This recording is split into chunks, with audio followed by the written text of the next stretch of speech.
유인물을 봅시다. 마태복음 24장 올라가서 유인물 보세요. 유인물 좌측편을 보시면 여러분 갖고 있는 성경을 기준한 마태복음 24장에 전문을 다 옮겨놨습니다. 그러니까 여러분 유인물 자료를 공부하면 훨씬 더 빠를 거예요. 자, 질문의 내용은 두 가지입니다. 질문의 내용이 두 가지인데 1절부터 3절까지가 질문이 두 개가 들어있는데 우리가 갖고 있는 성경 마태복음 24장 1절부터 3절의 질문의 두 개가 오히려 조셉 스미스 마태가 훨씬 더 선명해요. 질문 두 개가 아주 명료하게 나타나 있는데 우리가 있던 마태복음은 그 부분이 약간 명료하지 않은 감을 줍니다. 그래서 마태복음 24장 1절부터 3절까지 여기는 질문이 두 가지가 들어가 있어요. 포함되어 있습니다. 포함되어 있는데 이 질문 두 가지가 그 클로즈업이 더 선명도가 높은 것은 옆에 있는 조셉 스미스 마태입니다. 조셉 스미스 마태 1절부터 4절까지는 훨씬 더 자세하게 묘사되어 있어요. 그래서 조셉 스미스 마태를 우리가 약자로다가 뭐라고 그러는가 하면 뭐라고 그런다? 조마. 조마조마한 마음으로 시대의 표적을 공부합니다. 조마라고 그랬어요. 조마 1장 1절부터 4절에 훨씬 더 정확하게 묘사되어 있습니다.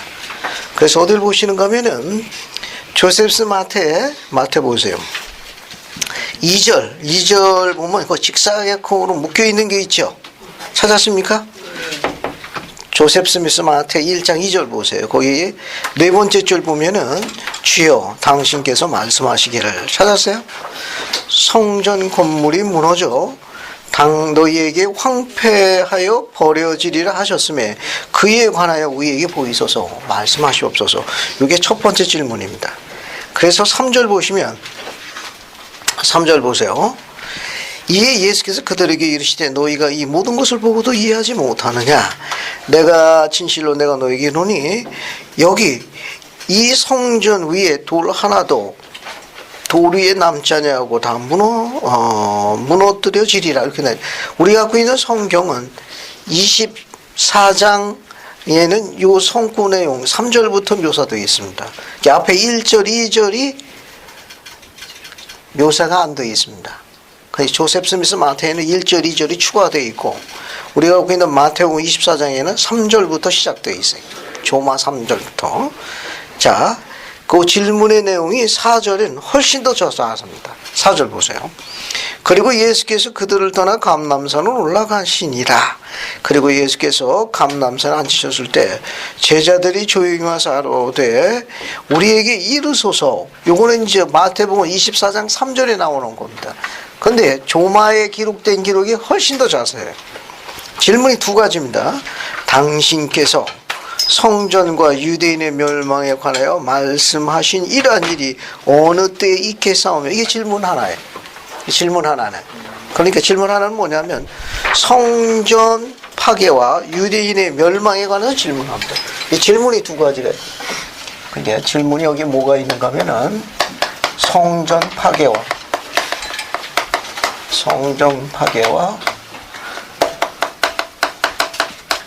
유대인에 관한 멸망에 대해서 어떤 징조가 있는지 말씀하시옵소서라고 질문을 하나 던졌어요. 누가?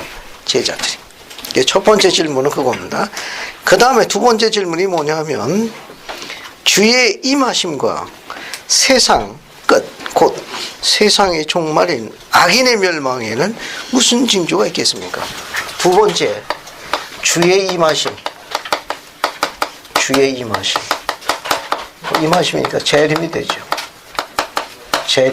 그 다음에 또 뭐가 있는가 하면 악인의 멸망. 그리고 세상의 끝에 대한 징조에 대해서 질문했습니다. 이 질문이 두 가지. 그래서 마태복음 24장 4절부터 22절까지는 첫 번째 질문에 대한 답변이에요. 마태복음 24장 4절부터 22절은 성전 파괴와 유대인의 멸망에 관해서 답변하신 내용이고 주님의 재림, 악인의 멸망, 세상 끝에 대한 징조의 답변은 마태복음 24장 23절부터 51절까지가 답변입니다. 그런데 우리는 마태복음은 여기에 대한 답변이 뒤로 가 있고 재림 뒤에 있어야 할 표적에 관한 말씀이 앞으로 올라옵니다. 뒤섞였다 그런 말이에요. 그걸 바로잡은 게 어떤 거다? 조마한 마음으로 공부하는 조셉 스미스 마태다 그런 말이에요. 이제 이해하셨죠? 오늘은 마태복음 기준에서 공부할게요. 다시 마태복음 24장 1절부터 3절 봐요. 봤습니까? 자, 2절 봐서 2절 마태복음 24장 2절 보면 대답하여 이르시되 너희가 이 모든 것을 보지 못하느냐? 내가 진실로 너에게 이르노니 돌 하나도 돌 위에 남지 않아 다 무너뜨리리라. 질문입니까? 이거 뭐 그냥 주님께서 하신 말씀이죠. 그런데 이 부분의 앞에 마태복음 24장 요 3절이 질문이 요 앞에 2절이 삭제되어 있어요. 여기 조셉 스미스 마태에는 기록되어 있으니까 요 3절에 대한 질문의 내용이 바로 1번입니다. 성전에 돌 하나도 안 남고 다 무너뜨려질 것이다. 그 말은 뭐냐면 예수님이 돌아가신 직후에 그런 말이에요. 예수께서 돌아가신 직후에 어떤 일이 있겠습니까? 라고 질문했더니 성전 파괴와 유대인의 멸망에 관해서 언제 하신 거예요? 그러면 자세한 내용이 뭡니까? 표적을 보이소서라고 질문한 내용이 마태복음 24장 3절에 대한 원래의 내용입니다. 그것이 앞뒤가 다 빠져버리는 바람에 그 문장만 갖고는 선명도가 떨어져요. 그러나 조마한 마음으로 공부하는 조셉 스미스 마태에는 분명하게 기록되어 있습니다. 앞에 보세요. 마태복음 23절의 내용은 질문이 뭐라고 그랬죠? 예수께서 돌아가신 직후에 어떤 징조가 있느냐 하는 겁니다.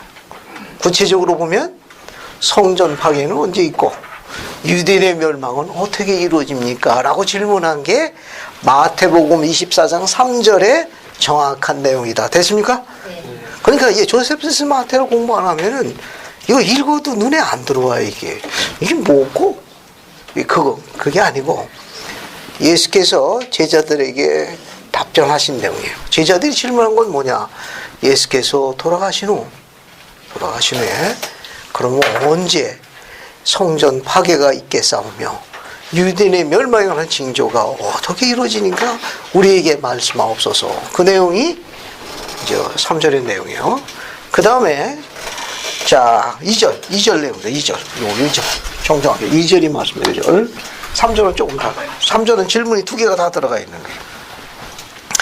마태복음 24장 2절은 성전 파괴와 유대인의 멸망에 관한 질문에 관한 내용이 섞여 있다는 거. 자, 3절 봅시다. 그러니까 마태복음 24장 3절 보세요. 3절은 뭐에 관한 게 있느냐? 예수께서 감난산에 앉으셨을 때 제자들이 조용히 와서 이르되 우리에게 이루소서 어느 때 이런 일이 있겠사옵니까? 이 내용은 뭐예요? 2절과 관련되어 있는 거. 앞에 거. 조금 전에 설명한 거. 저를 정정합니다. 24장 2절은 뭐에 관한 것이다? 예수께서 돌아가신 직후에 성전 파괴와 유대인의 멸망에 관한 징조가 언제 일어나겠습니까? 그 내용이에요. 됐습니까? 그 뒤에 거는 다른 질문이에요. 그 뒤에 뭐라고 되어 있습니까? 3절 뒤에 주의 임하심과 세상 끝 그렇게 나와 있죠? 무슨 징조가 있겠어요? 이건 질문은 두 번째. 이건 두 번째, 이 질문을 이야기하는 거예요. 두 번째 질문, 마태복음 23장 3절 맨 끝에 있는 거는 주의 임하심, 재림, 또 뭐가 있어요? 세상 끝, 가운데 뭐가 들어가 있습니까? 조셉 스미스한테는 악인의 멸망이 더 추가되어 있어요. 그러니까 세상 끝은 뒤에, 순서적으로 보면 재림, 악인의 멸망, 세상 끝, 이런 일에 대한 징조는 어떤 것이 있으며 어떻게 이루어집니까? 라고 질문한 거예요. 그것이 마태복음 24장 2절과 3절의 내용입니다. 그래서 첫 번째, 예수께서 돌아가신 직후 성전 파괴와 유대인의 멸망에 관한 징조는 마태복음 24장 4절부터 22절까지 기록해요. 그 다음에 예수님의 재림, 악인들의 멸망, 그 다음에 세상 끝, 뭐 이와 같은 내용들은 마태복음 24장 23절부터 50절까지 내용. 그래서 전부 논법이 뭐냐면 우리를 기준해 가지고 이 첫 번째는 성취된 거죠. 그렇죠? 두 번째 거는 성취되고 있거나 앞으로 성취될 것들이. 두 번째 거는 우리를 기준해서 볼 적에 우리는 서기 2011년 10월 10일 현재 여기 영동포와드 서종기원 제1강실에 옹기종기 앉아 있잖아요. 오늘 우리를 기준해서 볼 적에는 이미 첫 번째 징조에 관한 질문에 대한 답변은 성취된 거예요. 그죠? 그러나 주님의 임하심이라든가 악인들의 절망이라든가 종말에 관한 게든가 세상 끝에 관한 말일의 표정은 성취되고 있거나 앞으로 성취될 것들이에요. 그렇죠? 주님의 이단 논리는 뭐냐 하면 논법은 앞에 게 실제로 이루어진 것이 참이라면 지금 이루어지고 있거나 앞으로 이룰 것도 실제로 이루어진다는 이단 논리로 설명하신 거예요. 그래서 만약에 앞에 것이 성취된 것이 참이라면 지금 진행되고 있거나 앞으로 성취지 않은 예언의 징조들도 그리 된다는 논법으로 묘사된 게 마태복음 24장입니다. 그런데 사악한 자들이 초점을 흐리기 위해서 이걸 훼손시켰어요. 섞어버렸습니다.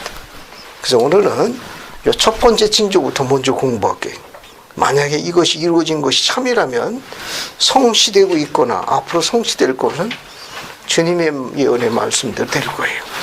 그래서 첫 번째 질문, 예수님 돌아가신 직후에 성전 파괴나 혹은 유대인의 멸망에 관한 건 어떤 것이 있는지 한번 봅시다. 우선 마태복음 24장 4절부터 보세요. 4절.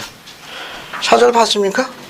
예수께서 대답하여 이르시되 너희가 사람의 미혹을 받지 않도록 주의하라. 이렇게 되어 있지만 화살표시 따라갑니다. 조셉 스마트에게는 아무도 너희를 미혹하지 않도록 뭐라고 되어 있어요? 주의하라 라고 번역되어 있습니다.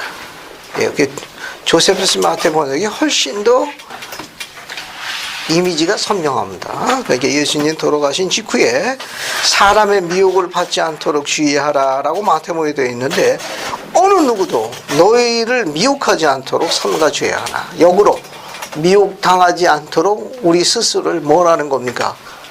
강화시켜라. 뭘 강화시키라는 겁니까? 두 자로 간간히 증거하는 걸 뭐라고 그래요? 간증. 그게 간간히 증거하면 안 돼. 알겠습니까? 항상 강화해야 돼. 항상. 또 그렇다고 또 간증의 정의를 바꾸시면 안 돼.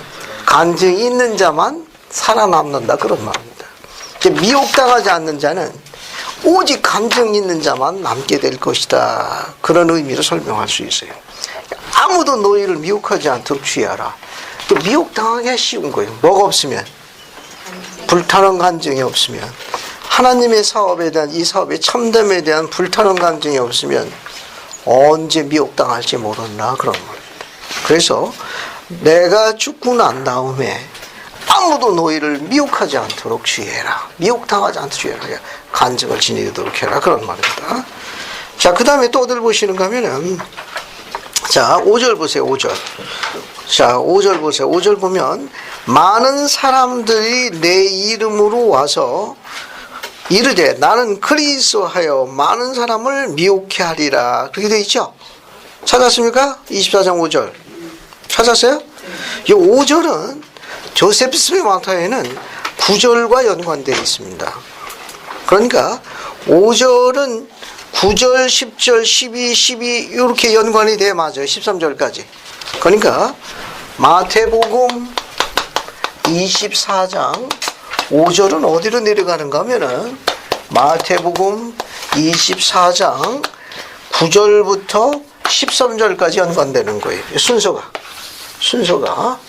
마태복음 24장 5절은 건너뛰고 9절부터 13절까지 같이 연관되는 거예요.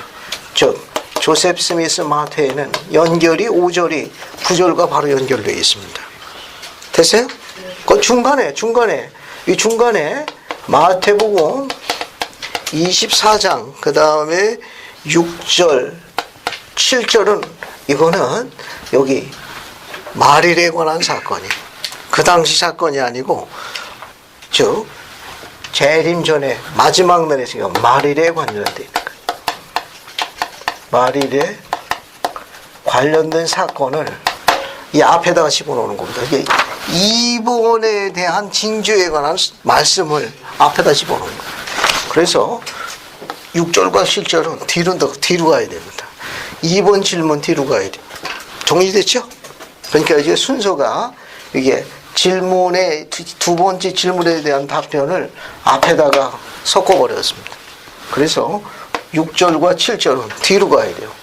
2번 질문 뒤로 가야 됩니다. 그래서 순서대로 한번 이어볼게요. 그래야 순서가 맞습니다.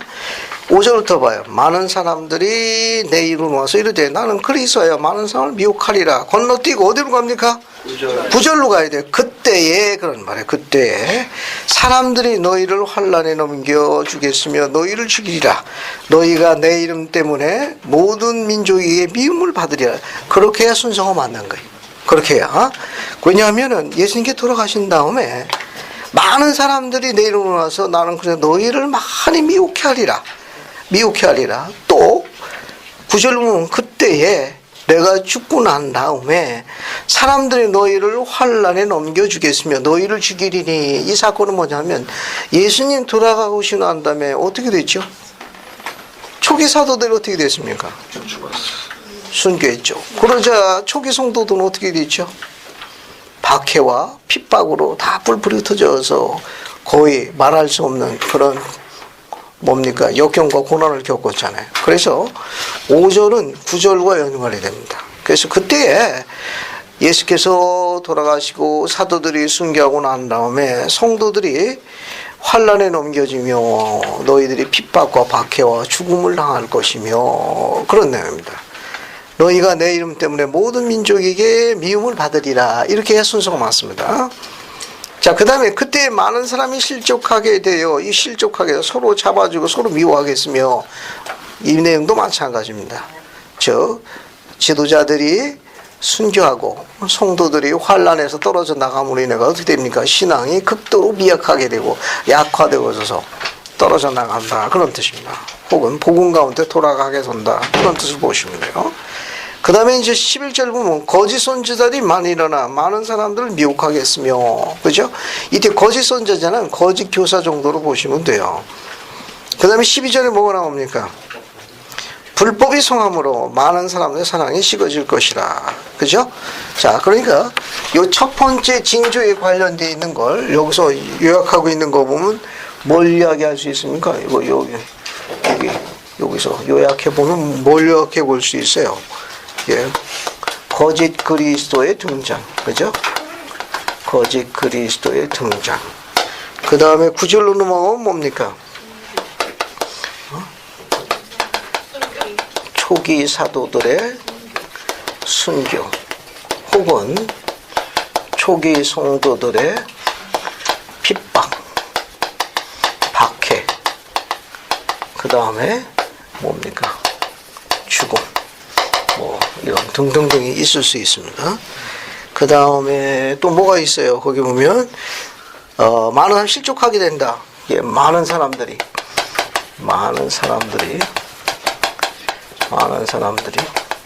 신앙으로부터 떨어져 나가거나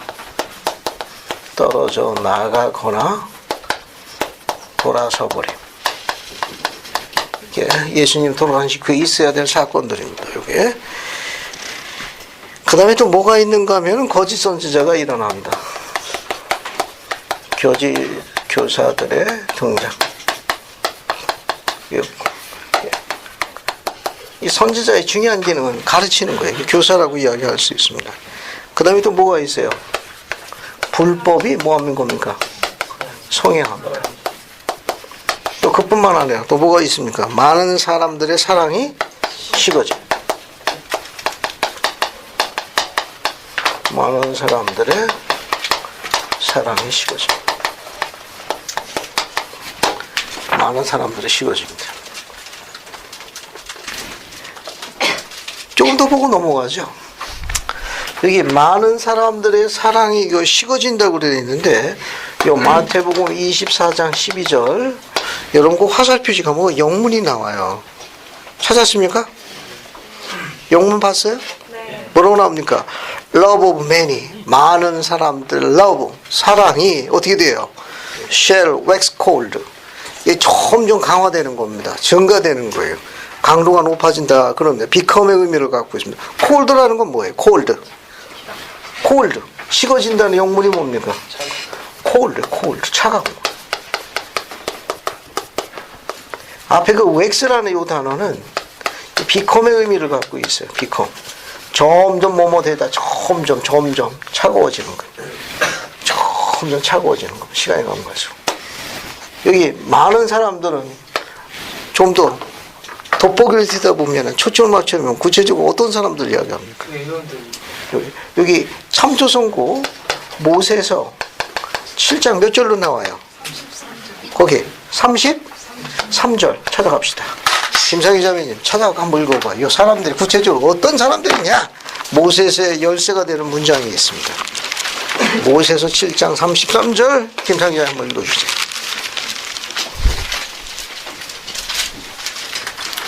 그리고 내 형제들에게 내가 말하고 계명도 또한 주기를 서로 사랑하라 하고 너희 아버지인 나를 택하라 하였으나 보라 그들은 애정이 없으며 그들 자신의 혈육을 미워하느니라. 감사. 대관절로 그 많은 사람은 누굴 얘기합니까? 누굴 얘기하는 거예요? 이 많은 사람들은 누구예요? 이 사랑이 식어지는 이 주요 대상이 온 세상 사람이 다 그런 겁니까? 뭐 그럴 수 있겠지만 모세서 7장 3절 뭘 지적하고 있어요? 가족 간의 사랑이 어떻게 된다는 겁니까? 콜드 된다는 거예요. 그 이유는 왜 가족 간에 아버지가 아들을 아버지를 딸이 엄마를 딸을 섞어도 괜찮아요. 왜 그렇게 차가워지는 겁니까? 그 이유는 앞에 뭐가 나와요? 불법이 뭐함으로? 성행함으로요. 합당하게 생활을 안 하는 거예요. 합당하게 생활을 안 하는 겁니다. 아버지가 존경받도록 생활해야 되는데 존경받도록 생활을 안 하시는 거예요. 남편이 존중받도록 생활해야 되는데 존중받도록 생활을 안 하는 거예요. 경전은 그냥 한마디로 묘사하고 있습니다. 불법이 성행하여 그런 말이에요. 또 아들과 딸이 어떻습니까? 합당하게 생활하지 않는 거예요. 그래서 경전의 단어는 아주 의미심장하게 간단하게 묘사되어 있습니다. 어떻게 되어 있어요? 불법이 성행하여 그런 거예요. 복음대로 생활 안 하는 거예요. 그분이 원하시는 대로 생활을 하시지 않는 겁니다. 그리고 상대편에게만 요구하는 거예요. 나를 기쁘게 하는 것만큼 나도 성의 표시한다. 나는 안 변하지만 누구는 변하라는 겁니까? 너는 변하라는 거예요. 그걸 뭐라고 그래요? 불법이 성행하는 거예요. 중요한 설명하겠습니다. 불법이 성행하여 많은 사람들의 사랑이 식어지는 가장 중요한 이유가 뭐죠?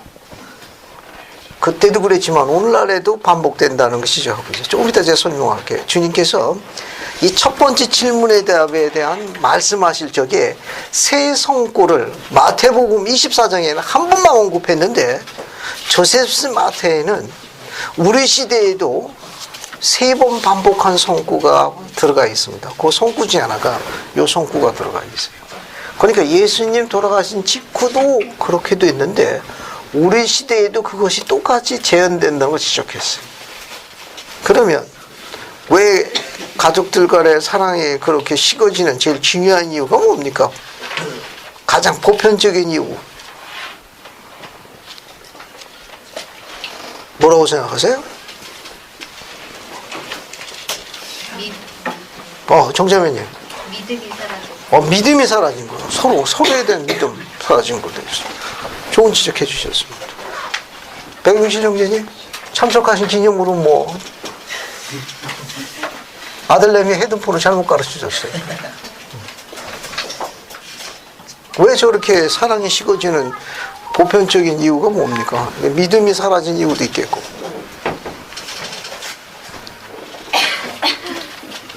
지금 상황이란 뭐 서로의 경제적인 문제라든지 질병 이런 것. 질병. 네, 감사합니다. 좋습니다. 자, 앞에 보세요. 답은 여러 가지가 있을 수 있는데 가장 중요한 이유 중에 하나는 여러 가지 있을 수 있습니다만은 그 중에 가장 우리가 주목해야 할 이유 중에 하나는 가장이 원래 위치로 돌아가는 겁니다. 어떤 위치로? 존경받을 만큼, 존중받을 만큼, 사랑받을 만큼 할 만큼을 해야 한다는 게 이 교회의 교리적 가르침입니다. 그러니까 가장이 원래 위치로 돌아가는 거예요. 가장이 원래 위치만 돌아가도 이런 사랑이 식어지는 문제에 대한 많은 문제를 해결할 수 있다는 겁니다. 그러니까 the leader of the family예요. 가족의 리더가 원래 위치로 돌아가는 겁니다. 어떤 위치?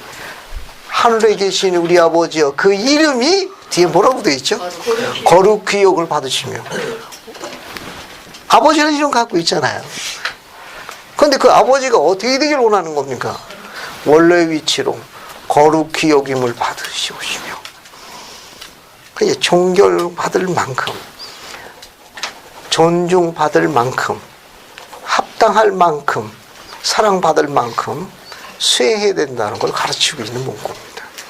주문이 좀 어렵지만 이 가르침은 태초부터 쓰는 가르침이에요. 그래서 이 아버지의 호칭은 너무너무 아름다운 호칭. 해임되는 호칭입니까? 아버지 노태 보니까 힘들어. 그 감독님하고 족견해. 그래서 감독님 성찬식 시간에 이제 해임 지지합니다. 모 형제를 그동안의 직분에 감사하며 피곤과 어려움으로 말미암아 그분을 아버지 입장에서 해임하겠습니다. 그동안 노고에 감사하면서 손을 들어주십시오. 그런 거 봤어요? 없습니다. 주목할 필요성이 있습니다. 모세서 7장 33절엔 그 이유를 아주 선명하게 묘사하고 있다는 거. 그런데 우리 같은 마태복음에는 그냥 단지 많은 사람의 사랑이 식어진다고 되어 있지만 모세에서는 정확하게 이렇게 했습니다. 애정이 식어지고 혈족끼리 미워한다는 겁니다. 혈족끼리, 이 콜드라는 건 차가운 거예요. 차가운 겁니다. 점점 더 차가워지는 거예요.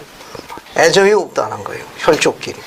그 큰 이유 중에 하나는 가장의 원위 취해서 이탈됐기 때문에 오는 것으로 경전을 시작하고 있는데, 오늘날 우리 시대도 어떻게 되는 겁니까? 반복된다는 거예요. 오늘날 우리 시대도 그 이유는 뭐냐? 가장이 어디에 성행하는데 자꾸 가는 겁니까? 불법을 조장하는데 거기에 너무 머무르는 시간이 많은 거예요. 이쪽으로 가야 되는데 그의 가정으로 가가지고 봉사와 사랑으로 이렇게 배려하고 하는데 지켜야 되는데 불법이 조장되는 대로 너무 많은 시간과 위치를 변경한 겁니다. 그래서 원래 위치로 돌아가야 돼요. 그런데 그쪽이 더 재밌는 거 뭐야, 그죠? 그쪽이 더 재밌는 거. 여기 그냥 한번 가먹을 생각 들어. 불법의 성향 많은 사람. 오늘날 우리 시대도 똑같이 적용됩니다. 오늘날은 더하죠. 오늘날은 더합니다. 이거. 우리 갖고 있는 여기 뭡니까? 우리 베드로 할아버지가 우리 시대를 본 기록이 있습니다. 거기 불법에서 두 번째, 지금 여기 요거는 이때 우리 시대 말일에도 재현된다고 나와 있는데, 베드로 할아버지가 불법에 성행하는 걸 어떻게 봤는지 한번 볼까요? 할아버지가 우리 시대를 봤습니다. 근데 그 용어를 올라가고 쓰지를 못해서 있는 그대로 적은 거예요. 자, 우리 베드로 할아버지가 뭘 봤는지 한번 찾아봅시다. 자, 어딜 보시는가 하면은요, 베드로 후서 2장 13절부터 봅시다. 맞습니까? 13, 14절 볼게요. 13, 14절. 그래서 이병헌 형제님, 베드로 후서 2장 13, 14절, 385쪽. 385쪽에 두 절만 한번 읽어보세요. 베드로 후서 2장 13절, 14절. 두 절만 읽어봅시다.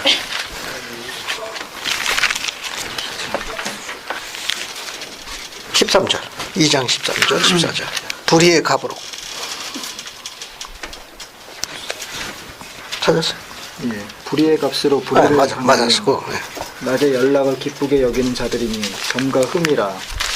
너희와 함께 연애할 때 저희 간사한 가운데 연락하며 음심이 가득한 눈을 가지고 범죄하기를 쉬지 아니하고 굳세지 못한 영혼들을 유혹하며 탐욕에 연단된 마음을 가진 자들이니 저주의 자식이라. 감사합니다. 한 번 더 봅시다.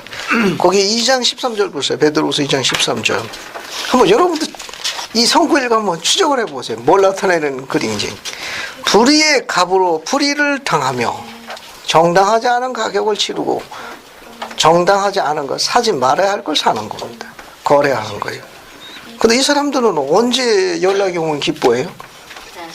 낮에 연락을 기쁘게 여기는 자들입니다. 불의의 갑으로 불의를 당하는 자들입니다.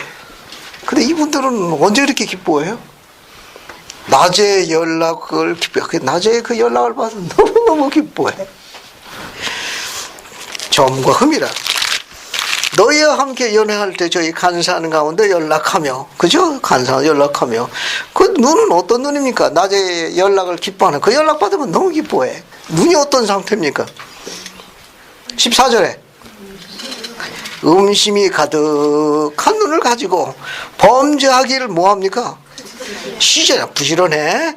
굳세지 못한 영혼들을 유혹하며 또 탐욕에 연단된 마음을 가진 자들이 저주의 자식들이라. 아주 뭐 탐욕이 아주 그냥 그게 주 업무입니다. 주종이고 주종 품목이. 그러면 음심이 가득한 눈을 가지고 낮에 연락을 기쁘게 여기는 자들은 어떤 사람들이에요?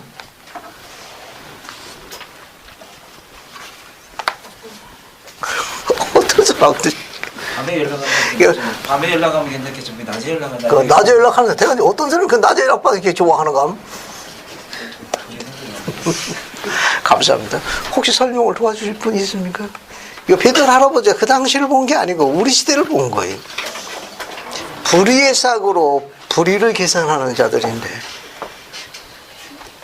아주 음란한 눈을 가지고 있고 연단치 못한 자들을 범죄하는 데 이끌고 거기에서 큰 즐거움을 맛보는 저주의 자식들이라고 했는데 낮에 그 연락을 받으면 그렇게 좋아한다네.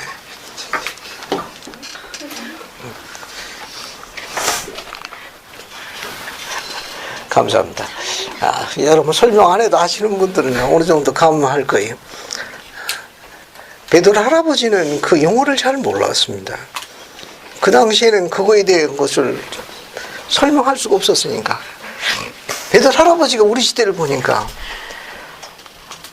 남편이 아내 외에 다른 여자하고 또 아내는 남편의 다른 남자하고 이것만이야 그냥 회사 가서 일하는 줄 알아. 그런데 그게 휴대폰인지 스마트폰인지 뭔지를 모르지만 어쨌든 연락받으면 기뻐하는 거예요. 그래서 불의의 싹으로 불의를 저지르는 엄란한 눈을 가지고 사악한 자라고 경험해요. 오늘날 모텔이 괜히 많은 게 아니죠. 그 할아버지는 이름을 몰랐어. 그게 핸드폰인지 그게 뭔지를 잘 몰라가지고. 그런데 대낮에 일을 안 하고 대낮에 자기 본분에 충실하냐고 그 연락을 받으니 그냥 얼굴이 화색이 도는데 눈이 어땠어요? 음란함으로 가득 찬거였던 겁니다. 베드로 할아버지가 보기는 잘 봤는데 용어를 몰라가지고 있는 그대로 쓴 거예요. 아니 그걸 받으니까 엄청 기뻐하더라. 눈이 음란한 눈으로 가득해가지고. 베드로 할아버지는 그 당시를 본 게 아닙니다. 우리 시대를 보고 우리 시대. 제가 괜히 잘못 가르쳤네. 예, 경전의 기록은 나와 있는 거예요. 불법이 성에 많은 사람이 사랑이 식어진다는 거. 오늘날 이런 불법이 성행하기 때문에 가족들의 애정이 식어지고 남보다 못한 악연이 지속되는 거예요. 이게 시대의 표적입니다. 베드로 할아버지가 우리 시대를 본 겁니다. 우리 시대 첨단의 휴대폰과 기타 등등 그런 연계 매개체를 본 겁니다. 그걸 보면서 그들이 거래하는 걸 보는 거예요. 그들은 애정이 아니라 불의의 싹들, 저주의 자식들이라고 했습니다. 오로지 욕정만 있는 자들이라고 심하게 비난하는 내용들이. 베드로 아버지가 용어를 몰라서 못 쓴 거지만 표현은 너무 재밌지 않습니까? 낮에 연락을 기쁘게 여기는 자들. 오히려 이게 더 심오한 것 같아. 혹시 여러분 가운데도 낮에 연락 받는 거 기뻐하시는 분이 있어요? 설명을 못하는 거 보니까 잘하고 계신 것 같아요. 이 의미를 딱 보고 이해하시는 분이 있으면 상당히 교회가 기쁘신 분이에요. 첫눈에 딱 보고 알면. 자, 다시 이제 마태복음 24장으로 갑니다. 자, 24장 다시 보세요. 자, 이제 뭘 보시는가 하면은, 하나 더 볼게요. 하나 더. 이 13절 보세요. 여러분, 마태복음 24장 13절 보면, 끝까지 견디는 자는 구원을 얻으리라. 그렇게 되어 있죠? 그런데, 조셉스 마태에는 여기 13절에, 요 13절에 그냥 끝까지 견디는 자가 아니고 뭐라고 나와 있는가 하면은, 뭐라고 되어 있어요? 추가된 문장에. 굳건히 견디며, 그 다음에, 지지하는 자, 지지 아니하는 자. 지지 아니하는 자. 그 같은 자는 구원을 얻으리라. 그래서 이 앞에 게 더 들어가 있어요. 앞에 문장을 보세요. 여기 마태복음에 없어요. 굳건히 뭐하며 견디며 또 어떻게 해야 돼요? 지지하는 자. 굳건히 견디며 간증을 가져야 돼요. 강화시켜야 됩니다. 그리고 지지하는 자, 유혹에 지지하는 유혹에 어떻게 해야 돼요? 대항해야 돼요. 대항하려면 어떻게 됩니까? 여러분 자신과 싸워야 돼요. 여러분 자신과 싸워야 되는 거예요. 그러니까 교회에서 가르친 대로 생활해야 합니다. 교회에서 가르친 대로 아침에 일찍 일어나 심신을 단련하고 몰몬경 읽고, 그죠? 그 다음에 어떻게 해요? 자기 몸을 건전한 상태에 위해서 체력을 갖고 와야 돼요. 앞으로 맞이할 아내를 합당한 남편이 되기 위해서, 아버지가 되기 위해서 어떻게 해야 됩니까? 몸매를 갖고 와야 돼요. 힘도 갖고. 작으면 작은 대로 열심히 갖고 와야 되는 거예요. 비난하지 말고 불평하지 말고. 해봤자 본인만 손해. 그러니까 그렇게 합당한 몸과 마음과 그런 걸 갖고 와야 합니다. 그리고 앞으로 맞이할 자녀들에게 필수품을 제공하기 위해서 열심히 공부해야 합니다. 열심히 기술을 익혀야 돼요. 그리고 필요한 경우 세상에 환란이 임하기 때문에 그런 세상의 매를 감당할 수 있도록 주님께서 자비의 손길 내려주시도록 하늘과 의지하면서 살아가야 되는 거예요. 왜? 내 힘으로는 다 못하니까. 내 힘으로는 다 막을 수가 없거든. 예를 들어서 그 자녀마다 다 행복하게 해줄 수는 없거든. 그때는 하나님의 도움이 필요한 거예요. 주님께서 자비를 베풀어 주시기로. 그것처럼 열심히 준비하고 생활해야 합니다. 그래서 뭐라고 표현했는가 하면 지지 아니하는 자. 지지 않는 자. 근데 개척해 나가야 돼요. 이게 자기가 가지고 있는 현재 상황에 대해서 불평하고 낙담하는 것보다는 어떻게 합니까? 개척하는 게 훨씬 더 나은 거예요. 개척하는 게. 네? 여기 보면 굳건히 하여 지지 아니하는 자. 교회에서 거룩한 곳에 서 있으라는 게 뒤에 나옵니다. 거룩한 곳에 서서 있으라. 그럼 거룩한 사람이 되도록 요청하고 있어요. 왜냐하면 그 성도라는 말이 거룩한 자 그런 뜻입니다. 세인트라는 뜻이거든요. 이게 sanctification 다 나온 거예요. 성결교되어짐, 정결교되어짐, 거룩하게 되짐. 여러분이 언제 거룩하게 되었다는 걸 깨닫습니까? 내가 거룩하게 되었다고 여러분 언제 깨달아요? 언제 알 수 있습니까? 자, 언제 내가 거룩하게 되었다는 걸 인지하죠? 백의영 형제. 어떻게 크게? 성전에서 기도할 때. 성전 자주 갑니까? 아니, 지금 추천서가 없어도 근처에도 가라 그런 말이에요. 성전 벽이라도 한번 만져보고, 잔디라도 한번 다듬어 보라고, 그지? 또, 거룩하게 되었다 여러분 언제 느낄 수 있습니까? 유혹을 이겼을 때. 네? 유혹을 이겼을 때. 유혹을 이길 때, 유혹도 많죠. 그죠? 다양한 유혹. 특히 하나 제언하고 싶은 게 있습니다. 음란물에 접하지 말아요. 젊은이 여러분, 알겠습니까? 적을 알고 나를 알고 백전백승 이거 접하시면 안 됩니다. 또 한경화전 감사합니다. 실제 얘기 하나만 설명할게요. 뒤에서 설명할 기회가 오는데 이 거룩하다는 뜻은 언젠가 하면은 사랑하는 사람들에게, 내가 지켜야 할 사람들에게, 나를 통해서 기쁨을 누리고자 하는 내 사랑하는 사람들에게 축복을 가져다 주거나 축복을 남기는 힘을 가질 때 거룩하게 된 거예요. 여러분 그렇게 생활해야 합니다. 언제 내가 거룩하게 되었는가 하면은 나와 관련되어지는 사랑하는 사람들, 내 손길부터 내가 타치할 수 있는 사람들, 나를 통하여 기쁨을 누리고자 하는 사람들에게 축복을 가져다 주거나 축복을 남기는 능력을 갖출 때 비로소 여러분이 거룩하게 된 거예요. 교회는 그런 걸 원합니다. 그러니까 상대편을 전해주기 전에 부친이 그렇게 못할 수도 있어. 모친이 그렇게 못할 수도 있고 또 자녀가 그렇게 해주지 못할 수도 있지만 그럼에도 불구하고 주님께서 어떻게 하셨습니까? 악한 자나 선한 자에게 다 뭘 보여주신다고 그랬어요? 햇빛과 비와 다 보내주신다고 그랬잖아요. 그죠? 내 사랑하는 사람들에게, 내 손길이 닿는, 타치되는 사람들에게 축복을 가져다 주거나 남겨주는 능력을 갖출 때 비로소 내가 거룩하게 된 거예요. 그래야 그들을 지킬 수 있습니다. 그래야 그들을 보호할 수 있어요. 이 거룩하다는 의미는 아주 의미심장한 단어예요. 그러니까 사랑하는 사람들에게, 내가 지켜야 할 사람들에게 축복을 가져다 주거나 남기는 자로 분리될 때 그런 능력을 갖출 때 비로소 여러분은 거룩하게 된 겁니다. 그래서 하늘에 계신 거룩하신 우리 아버지시여 거룩히 여김을 받으시오며 하는 건 그런 의미와 관련되어 있습니다. 이거 지지 아니하는 자, 그렇게 될 때까지는 어떻게 돼요? 자신과 싸워야 돼. 힘을 길러야 됩니다. 이거는 아무리 그웬스가 나를 피곤하게 하고 슬프게 할지라도, 우리 늦둥이 말을 아주 좋아합니다. 아무리 날 갈군다 할지라도 이게 지지 않네. 가끔 우리 딸내미 말 생각이 많이 납니다. 아빠, 세미나리는 나를 너무 갈고 인서가 그게 나중에 널 거룩하게 하는 거야. 자, 또 봅시다. 또 보세요. 그 다음에 이제 뭘 보시는가 하면은 24장 5절에 동그라미 표시가 되어 있죠? 봤습니까? 그 24장 5절에 동그라미 표시가 되어 있죠? 24장 5절 보세요. 유인물에. 그 다음에 12절도 뭐가 되어 있어요? 동그라미 표시가 되어 있죠?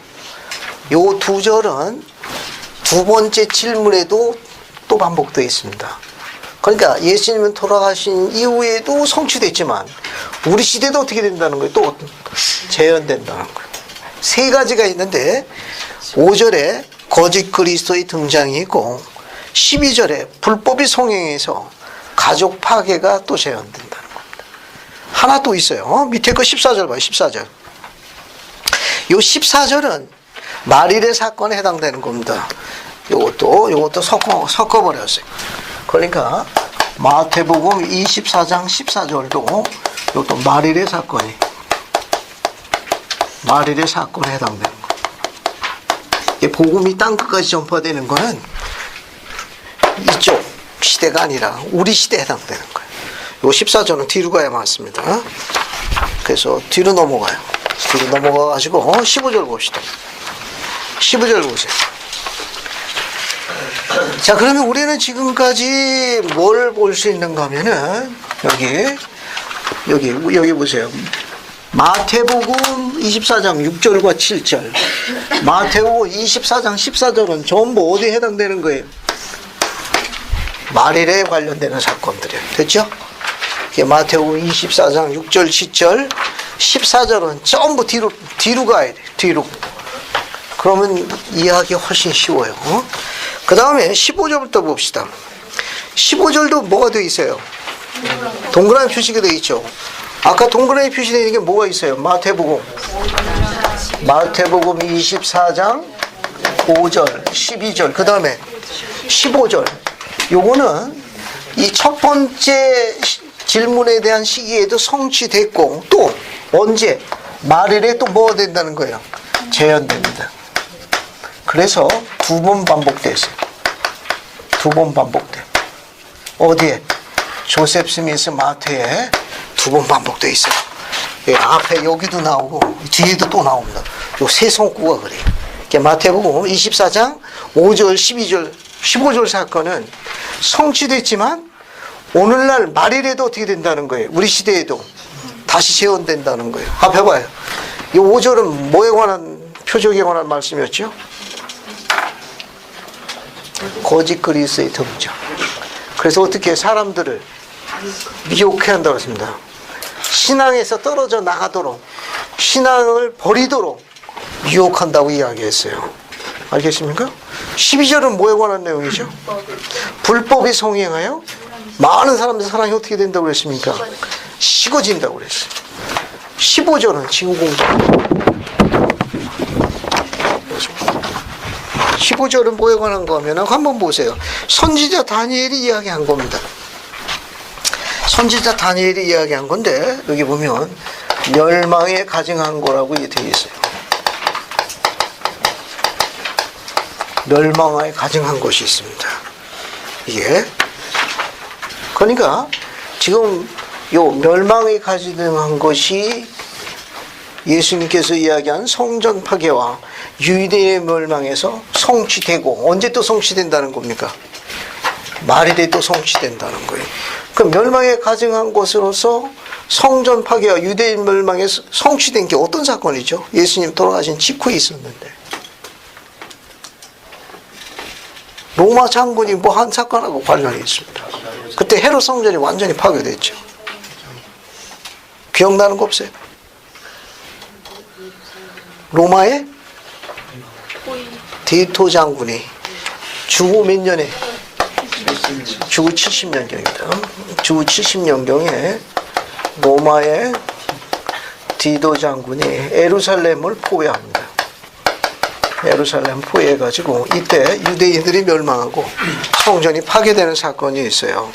여러분 이 유인물 여기 쪽 위에 보세요. 오른쪽 위에. 두 번째 장 유대인에게 닥친 환란 찾았어요? 그 내용 한번 읽어봅시다. 이 내용도 재미있어요. 방수인 자매님 그거 한번 읽어봐요. 예루살렘에 거하는 유대인들은 한번 읽어봐요. 예루살렘에 거주하는 유대인들은 그분께서 부활하신 후에도 계속 사악한 생활을 했으며 그 사악함은 날로 증가하여 예수께서 예언하신 멸망을 자초하고 있었다.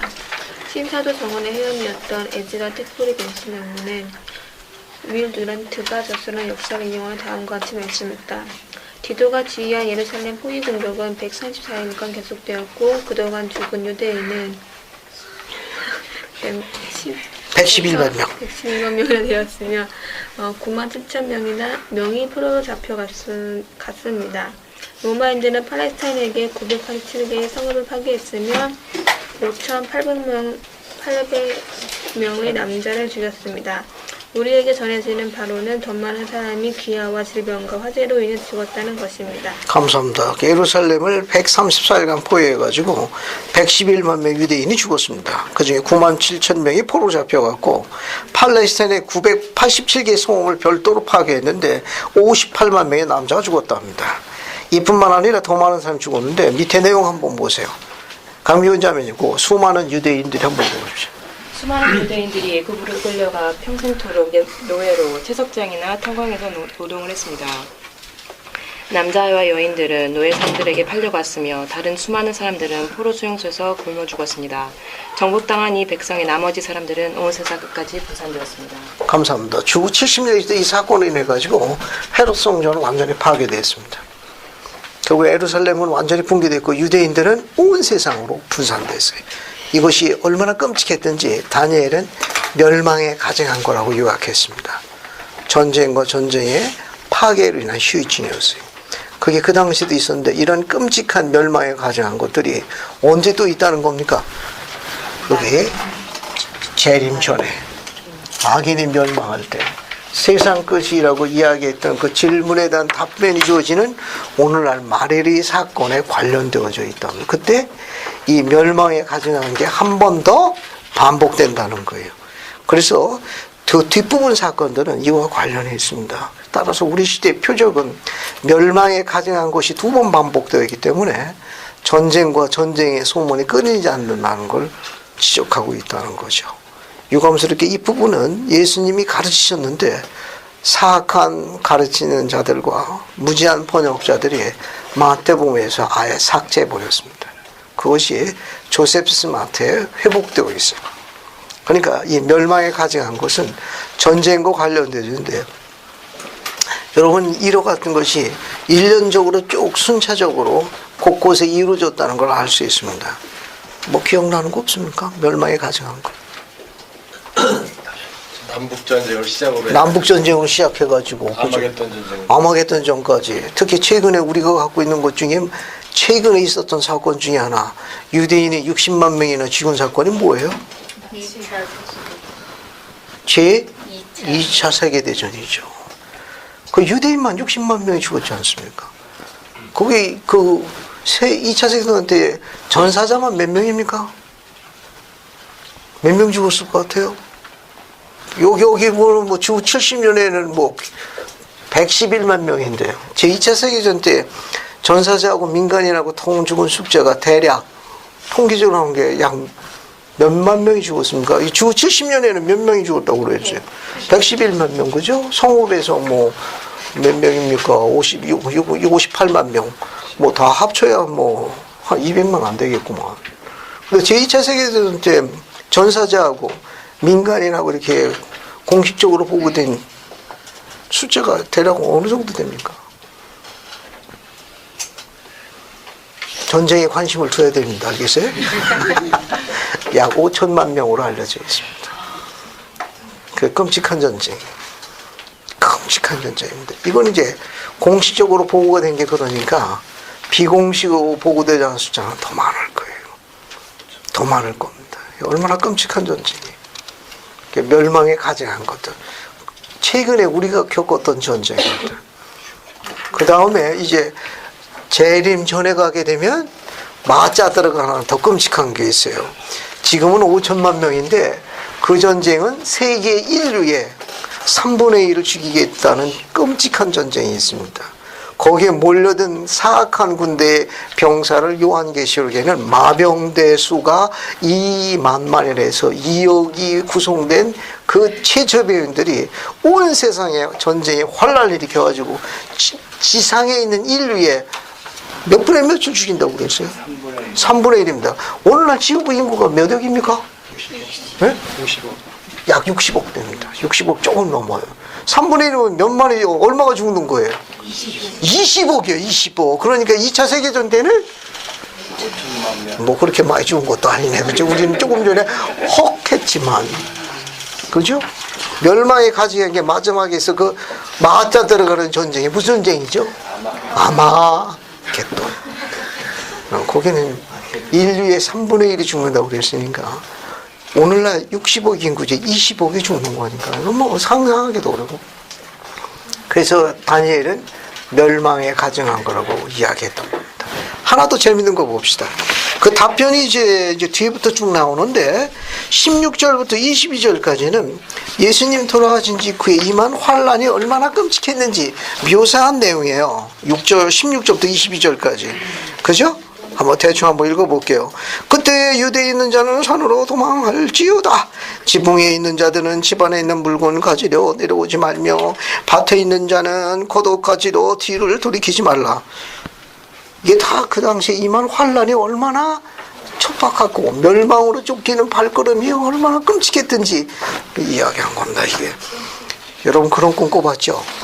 꿈에 귀신이나 이런 거 쫓아오는데 여러분 아무리 달려도 어떻습니까? 잡히고 그러지.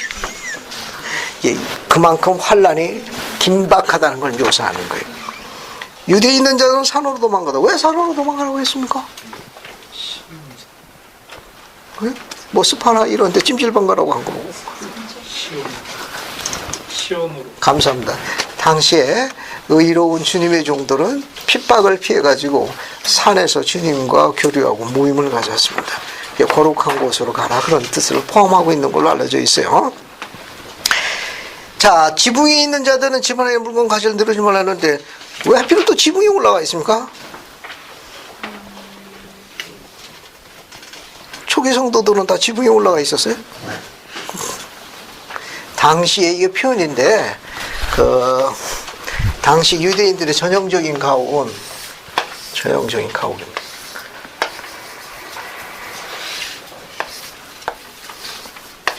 여기 계단이 있어요.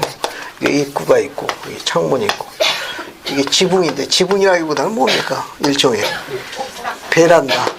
일종의 베란다 비슷한, 이건 뭐라고 그러는가, 뭐라고 그러는가, 이거. 어쨌든 일로에서 이렇게 올라가가지고 여기서 이제 그들이 이제 작업하고 그랬어요. 여기서. 이건 이제 우리가 번역을 지붕이라고 한 거예요. 그러니까 이런 지붕에 올라가가지고 무게중심 잡는 그런 지붕 말고.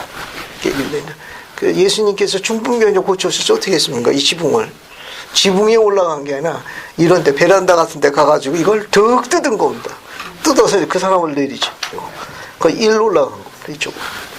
이것을 번역을 이제 지붕으로 번역한 거예요. 이거는 뭐 굳이 번역하면 뭐 옥상도 안 좋고 하여튼 널찍한 뭐 베란다, 옥상 뭐 그런 정도로 보시면 돼요. 그걸 지붕으로 번역한 겁니다. 18절에 밭에 있는 자는 겉옷을 가지로 뒤룩히지 말라. 이 겉옷이라는 거 이런 그냥 이해하시면 되겠어요. 편하게. 유대인들이 입는 옷 중에 그 보존하기 위해서 입는 그 아주 큰 겉옷이 하나 있었습니다. 그래서 밭에서 일할 적에는 그것을 밖에다가 걸어놨어요. 벗어놓거나 이거는. 그러니까 환란이 임할 적에는 그런 거 챙기려고 되돌아보지 말고 그냥 멸망이 아주 임박했다, 급박하다 그런 걸 묘사하는 내용입니다. 그 다음 19절도 마찬가지죠. 그날에 아이벤 자, 젖먹이는 자는 화가 있다. 뭐 멸망을 피해서 도망가는데 얼마나 고생이 많으냐, 얼마나 힘든 세상이냐 그걸 상징합니다. 너희가 도망하는 일의 겨울에나 안식일이 되지 말라. 유대인의 겨울은 굉장히 춥습니다. 그리고 때로는 우기철하고 겹치는 수도 있어가지고 우기철에 겹치면은 물이 강물처럼 드러나가지고 건너질 못해요. 이게 아주 고약한 겁니다. 이게 평소에는 아무것도 없는 그냥 그 뭡니까 골짜기 같은데 황량한 골짜기인데 눈 깜짝이 강물 확 불어나 버립니다. 중동지방에 있는 분들은 이런 경험 많이 하시죠. 눈 깜짝같습니다. 자, 그 다음에 안식일날 왜 도망 못 가게 했습니까? 안식일날 도망가지 않게 해달라고 했습니다. 안식일날. 당시 그 라피들이 안식일날 걷는 것도 발자국 수를 제한했습니다. 그래서 그 발자국 수 넘어가면 안 돼. 그래서 유대인들 회당은 회당 기준에서 그 발자국 하나 다 모여서 하는 것은 그 라피들이 그렇게 제한했습니다. 그러니까 예배 보러 걸어다녀 땀나면 율법을 범했다고 잔소리했어요.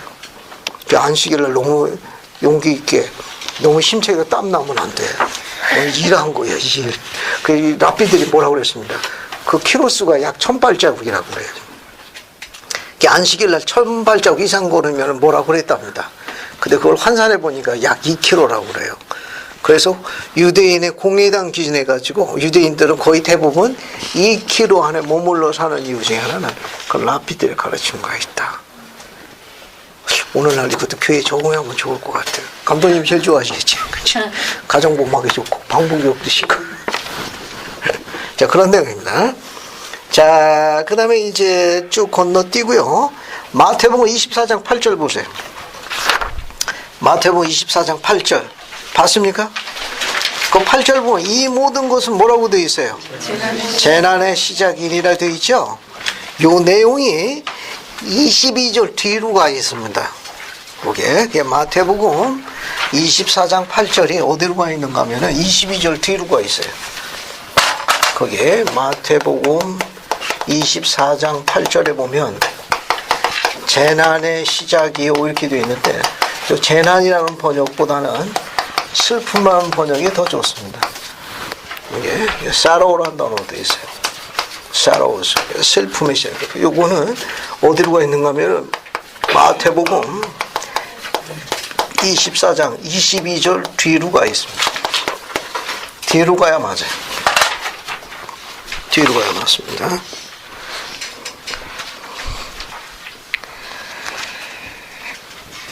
됐습니까? 자, 그러니까 지금까지 이야기한 이런 것들은 뭡니까? 재난이나 슬픔을 볼 때는 시작에 불과한 것이다. 뭐에?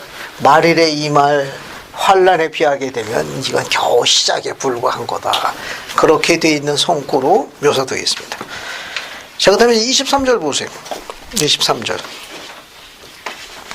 자, 23절은 우리 시대에 관련되어 있는 징조의 표적들입니다. 거기 보면 그때 사람이 너에게 말하되, 23절부터 51절까지는 주님의 재림, 악인의 멸망, 세상 끝에 관한 답변이에요. 23절부터 51절이니까 관련되어 있는 겁니다. 거기 보세요. 똑같은 내용이에요. 거기 24절, 거짓 그리스도들과 거짓 선지자들이 일어나 큰 표적과 기사를 보여 할 수만 있으면 택하신 자들도 미혹할 것이다. 그렇게 되어 있죠? 자, 거기에 하나 봅시다. 이 거짓 그리스도, 거짓 선지자들이 일어나. 아까 이야기한 거 똑같은 거 반복됩니다. 5절에 나와 있는 내용과 같아요. 이게 거짓 그리스도의 등장, 그 다음에 거짓 그리스도들이 똑같이 이루어지는 거예요. 이때도 있지만 오늘날 우리에도 반복되어진다. 거짓 선지자들은 거짓 교사들이 이야기하는 거고, 그럼 거짓 그리스도는 뭘 이야기해요? 사람만 이야기합니까? 꼭 사람만 이야기하는 거예요. 여러분 화살표 따라가요. 거짓 그리스도 찾았습니까? 거기 보면 반드시 사람만을 언급하는 것은 아니다. 그것은 거짓된 예배의 체제, 거짓 교회, 거짓 종파로서 선지자와 사도와 선지자들이 가르친 방법 위에 어떤 방법이로든 구원과 구속과 성결케 됨과 거룩하게 됨과 모든 약속된 보상을 얻을 수 있다고 말하는 가르침이나 철학이 있다면 그것이 바로 거짓 그리스도인 것이다. 꼭 사람만 이야기하는 거냐, 시스템을 다 포함한다는 거. 그렇게 이해하시면 되겠어요. 그런데 24절 보면 택하신 자라고 나오죠. 그 택하신 자는 구체적으로 누굴 이야기합니까? 택하신 자. 오늘날 교회 회원들을 상징하는 거예요. 교회 회원들, 택함 받은 자들은 교회 회원을 의미한다. 헤럴드 빌이 베론지로입니다. 회장이 뭐라고 했는가 하면 성약에 따라 택함을 받은 자들은 교회 회원들이며 따라서 우리는 주의하라는 경고를 받은 사람들입니다. 왜? 우리는 세상의 미혹의 대상자들로 표적이 된 자들. 왜? 표적이 되기 때문에 뭐라고 되어 있습니까? 여기 나와 있는데 국권이겠네요. 어떻게 해야 돼요? 세상에 지지 않아야 된다. 세상과 싸워서 이겨야 됩니다. 간증을 가져야 돼요. 간증을 키우기 위해서 노력해야 합니다. 부지런히 거룩하게 해서도 노력해야 돼요. 그다음에 25절 봅시다. 25절, 보라 내가 너에게 미리 말하였노니라 이렇게 되어 있죠? 네. 됐습니까? 그런데 여기에 중요한 내용이 하나 첨부되어 있습니다. 우리가 여기 화살표 따라가 보세요. 마태복음 24장 24절과 25절 사이에는 조세프스 마태 1장 23절이 추가되어 있다. 이게 성경에서 완전히 삭제된 부분이에요. 그러니까 마태복음 24장과 25절 사이에는 마태 24장 여기 24절 그 다음에 25절 이렇게 되어 있어요. 이 사이에는 조셉 스미스 마태 1장 23절이 추가되어 있습니다. 추가되어 있어요. 그러니까 성경에는 우리가 갖고 있는 성경에는 없는 부분이에요. 없는 부분입니다. 하나 보세요. 옆에 밑에 적어놨으니까 보세요. 누락되어 있는 부분이에요. 그 밑에 적어놨으니까 보라 택함을 받은 자들을 위하여 내가 너희에게 이 일들을 말하노라. 너희는 전쟁과 전쟁의 소문을 듣겠으나 너희는 삼가 두려워 말라. 이는 내가 너희에게 말한 모든 것이 있어야 돼. 끝은 아직 아닌 까닭이니라. 그래서 우리 시대에 표적을 이야기하셨는데 표적 이야기할 적에 여기 23절에 뭐가 있느냐? 말일의 표적이에요. 말일의 표적인데 이 성구가 삭제되어 있습니다. 첫 번째가 뭐냐면 전쟁이 있고 전쟁의 소문이 있겠다는 이 내용이 삭제됐어요. 그런데 요 조셉 스마트 23절이 이 말일의 사건을 이야기할 적에 두 번 반복되어 있습니다. 두 번 반복하셨어요. 그러니까 조셉 스마트 1장 28절에 또 한 번 더 반복했어요. 이게 반복됐다는 뭐냐 하면은 우리 시대에 반드시 성취된다를 나타내는 강조용법. 그러니까 우리 시대의 특징은 뭐냐? 전쟁이 끊이질 않는 거예요. 또 전쟁의 소문이 끊이질 않고 실제로 끊이질 않고 전쟁이 계속 있는 거예요. 언제까지? 세상 끝까지, 악인의 멸망까지 계속 이어지는 거예요.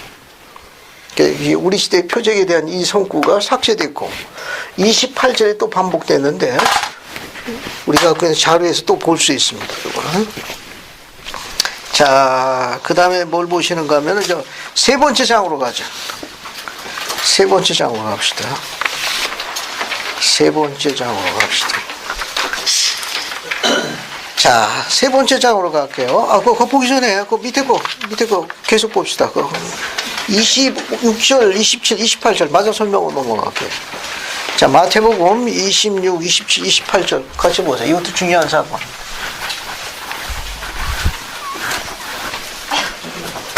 그러니까 마태복음 24장, 26, 27, 28도 같이, 이거 전부 우리 시대와 관련이 있습니다. 거기 보면 사람이 너에게 말하되 보라 그리스도가 광야에 있다 해도 나가지 말고 골방에 있다 해도 믿지 말라.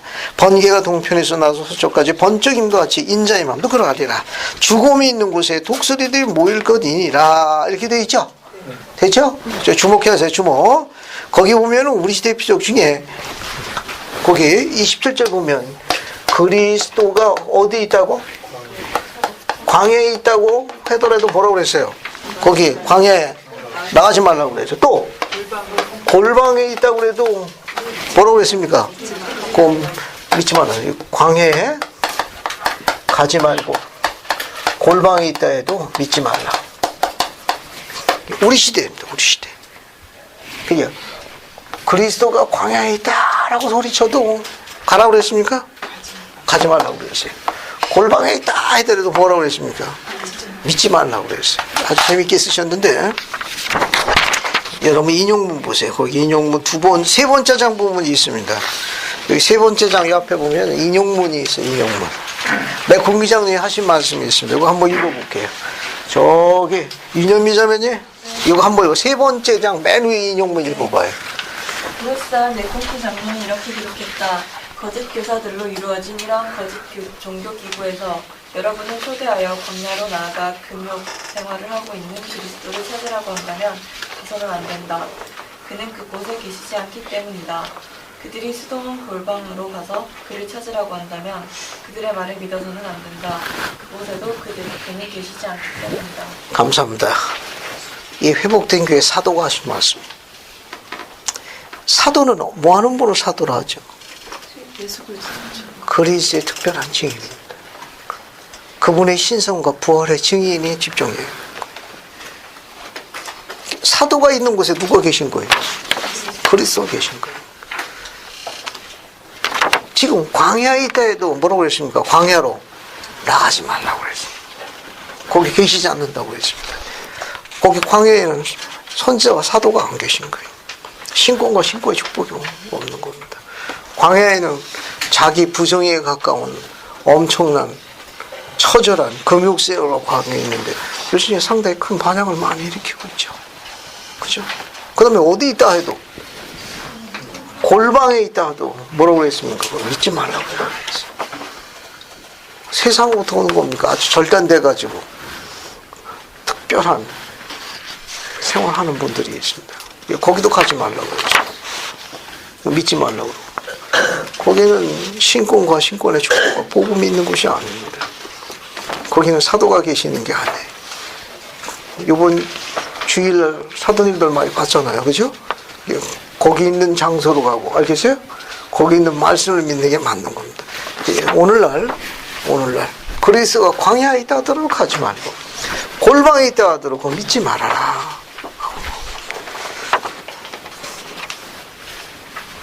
알겠죠? 어디로 가야 됩니까? 어디로 가야 됩니까? 사도가 있는 위성방송 보러 여러분 소속된 지역으로 가야 돼요. 알겠어요? 무슨 말 믿습니까? 거기서 하시는 사도님 말씀만 따르면 돼요. 총괄령 말씀 가르침 따르고. 예. 자, 그 다음에 또 봅시다. 또 27절 보세요. 27절 뭐가 있나 봅시다. 번개가 동편에서 나서 서편까지 번쩍임같이 인자의 마음도 그러리라. 주님의 재림이 어떻게 온다는 겁니까? 번개가 번쩍하는 것 마냥 동에서 번쩍 쏟아져요. 어때요? 갑자기 온다고. 갑자기 온다. 주님의 이름이 갑자기 온다. 준비 안 하는 사이에 갑자기 온다. 28절은 아주 흥미있는 가르침입니다. 뭐라고 되어 있어요? 28절은요. 죽음이 있는 곳에 뭐라고 되어 있어요? 죽음이 있는 곳에 독수리들이 모일 것이라.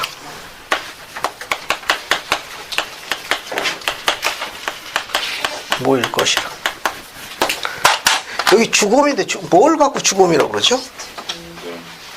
죽음이 무슨 뜻입니까? 네? 죽은 시체.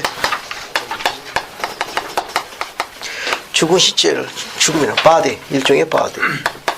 바디. 그 시체 있는 곳에 독수리들이 왜 모여요? 네? 아니 여기 시신 있는 곳에 독수리가 왜 모이냐고. 시체 놀이 한번 해볼래요? 아니 여기 죽은 시체인데 독수리가 모인다네. 이게 무슨 말입니까? 이게 무슨 뜻이에요? 이게 오늘날 우리 시대와 무슨 표적과 관련이 있죠? 무슨 설명입니까? 혹시 여러분 그 다큐멘터리 방영할 적에 티베트에 있는 그 뭡니까? 티베트에서 장사 지내는 혹시 다큐멘터리 보신 분이 있습니까? 보신 분이 있어요? 거기 장사 어떻게 지냅니까? 그쪽 티베트 쪽 속들은 어떻게 보내요? 장사를 어떻게 치릅니까? 도장 치르던데. 네? 도장. 그냥 시체를 밖에다가 놔서 새들이 뜯어먹고. 그래서 보시긴 봤네. 맞습니다. 그 산 꼭대기 정상 부근에 아주 커다란 분지가 있는데 거기 독수리는 한 마리도 안 보여요. 이제 사람이 죽으면 그 티베트인들은 새가 먹어가지고 새가 먹음으로써 새가 뜯어먹는 거지 결국은. 그래서 하늘로 승천한다고 그렇게 민족적 교리를 갖고 있다고 합니다. 그래서 땅에 안 묻고 하늘로 좋은 곳으로 날아가라고 흰천에 싸가지고 그냥 그 분지에다 갖다 던집니다. 그러면 눈 깜짝할 사이에 그 다큐멘터리 드라마 보게 되면 하늘에 새까맣게 독수리 나타납니다. 얼만큼 분리수거를 잘하는지 주워갈 거 아무것도 없죠. 분리수거도 깨끗하게 하더라고. 지금 시체놀이 거기 가서 하면 안 돼요. 여러분 뼈도 못 추려. 괜히 가가지고 이거 아무것도 없다. 티베트 분지에 혹시 관광 가면 괜히 그런 놀이 하시면 뼈도 못 추리니까. 죽음이 있는 곳에 독수리. 이거 재미있는 말씀인데 오늘 비유가 이 설명의 세 번째 장에 아주 잘 나와 있습니다. 세 번째 장 보세요. 여기 보면 이스라엘 집합에 관한 비유가 있습니다. 아주 잘 나와 있으니까 이거 한번 읽어볼게요. 자, 한번 읽어봅시다. 저기 문병관 형제, 우리에게 알려진 집합의 방법은 한번 다 읽어봐요. 우리에게 알려진 집합의 방법은 사막에 있는 시체를 보고 기적적이고도 신비한 방법으로 독수리가 모여드는 것과 같을 것이다. 독수리들은 수수께끼처럼 갑자기 하늘의 사방과 먼 곳으로부터 한 지점으로 함께 날아든다. 계속 읽어요. 주검이라는 말은 죽어서 쓸모없는 몸을 가리키기도 하지만 건물이나 조직의 구조물 또는 골격을 뜻할 수도 있다. 이것은 조셉 스미스 마태 1장 27절에서 더욱 적절하게 사용되었다. 이것은 조셉 스미스가 번역한 누가복음 17장 37절에 있는 말로 입증되었다. 몸이 모이는 곳이면 어느 곳이든지 또는 다시 말하면 성도가 모이는 곳이면 어디든지 그곳에 독수리들도 함께 모이리니 혹 그곳에 남은 자들도 함께 모이리라. 오늘날 교회의 골격 또는 몸은 전 세계적으로 스테이크, 와드, 지부에서 볼 수 있는 반면 독수리는 성도와 회복된 복음을 받아들이고 끊임없이 교회로 모여드는 개종자를 상징한다. 감사합니다. 맨 마지막 거 보세요. 맨 마지막. 오늘날 교회의 골격 또는 몸은 각 와드나 스테이크나 그런 복합적인 지역에 있는 그런 우리 교회 건물을 이야기하는 거예요. 그런 건물이 지어지는 곳에는 어때요? 독수리들이 모여든다고 그랬으니까 성도들이 모이고 또 회복된 복음을 받아들여 끊임없이 모여드는 누굴 상징하는 겁니까? 개종자들을 상징하는 거예요. 그러니까 이 죽음이라는 거는 우리 교회를 상징하는 거예요. 와드나 스테이크를 상징하는 거예요. 그 다음에 독수리 누굴 상징해? 교회 회원들하고 또 교회를 알고자 오는 개종자들, 저 구도자들 포함한. 그 우리는 뭡니까? 교회에 오는 독수리라는 겁니다. 교회 건물은 죽음이에요. 교회 가면 죽을 노릇입니까? 그렇게 생각하시면 안 돼요. 아주 이 비유는 의미심장한 비유입니다. 이게 뭐냐? 말일에 교회가 계속해서 어떻게 된다는 겁니까? 확장한다는 거예요. 교회가 계속해서 확장된다는 겁니다. 즉, 회복된 교회의 이 교회는 막을 자가 없이 독수리가 모여든다고 그랬으니까, 그냥 뭐, 어느 누구도 막을 수 없는 거. 왜? 그 시신을 걷다 갖다 줬더니 그냥 볼 적에는 한 마리도 안 보였거든. 근데 눈 깜짝할 수 어떻게 됐습니까? 하늘을 새까맣게 덮었어요. 한국 땅에 세워진 하나님의 왕국도 어떻게 됩니까? 눈 깜짝할 사이에 하늘을 독수리 덮던 몰려들 시기가 올 거예요. 옵니다. 이게 그렇게 성취될 날이 올 거예요. 그때까지 어떻게 해야 돼요? 우리는 지지 말고 굳건히 견뎌야 됩니다. 언제까지? 독수리가 새까맣게 올라올 때까지 악착같이 버텨야 됩니다. 자, 이제 그런 내용을 보시면 되겠고, 그 다음에 그 28절 보세요. 28절 보면은 여기 두 번째 장 유인물 28절 맨 밑에 보세요. 두 번째 장 맨 밑에 보면은 죽음이 있는 곳에 독수리들이 모일 것이라 이렇게 되어 있죠.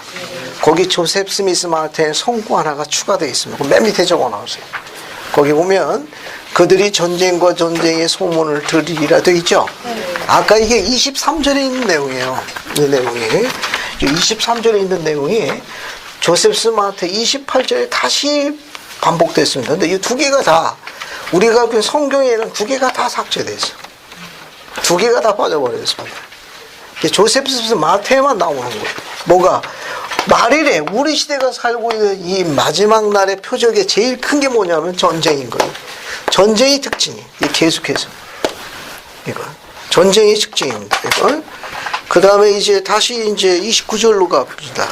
세 번째 장 보세요.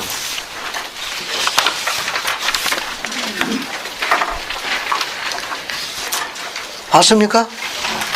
자, 거기 보시면은 거기 29절 보면은 요게 무슨 내용이냐면은 마지막 날에 있을 재림전에 있을 이 뭐라고 그럴까요? 기상에 관련된 거 혹은 자연에 관련된 표적이라고 설명할 수 있습니다. 그 환란 후에 즉시 해가 어두워지며 달이 빛을 내지 않으며 별들이 하늘에 떨어지며 하늘의 권능이 흔들릴 것이다. 뒤에서 다시 설명하겠습니다만은 오늘날 우리가 가지고 있는 두 번째 특징 중에 하나가 뭐냐면은 자연재해입니다. 이걸 우리가 보통으로 하면 기상이변이라고 해요. 기상이변. 이것도 특징입니다. 그래서 자연재해, 기상이변이니까 뭐 엘니뇨 현상도 되고 태풍, 뭐 쓰나미, 뭐 쭉 되는데 그중에 큰 특징이 하나가 뭐냐면은 큰 지진,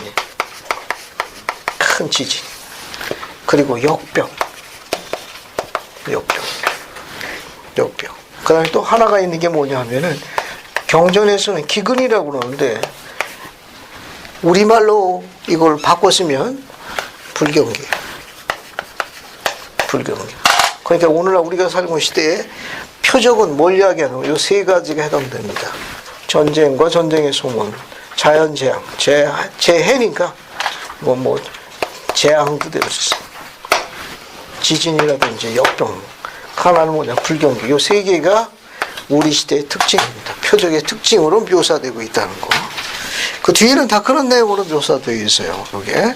그래서 어딜 보시는가 하면은 29절 그 옆에 보면은 영감료, 조셉스의 마태에 추가된 게 있습니다. 여기에 29, 30, 31, 32절이 여기 조셉스의 마태에는 들어가 있는데 성경에는 삭제되어 있습니다. 그러니까 28절과 29절 사이에 요 네 절이 들어가야 돼요.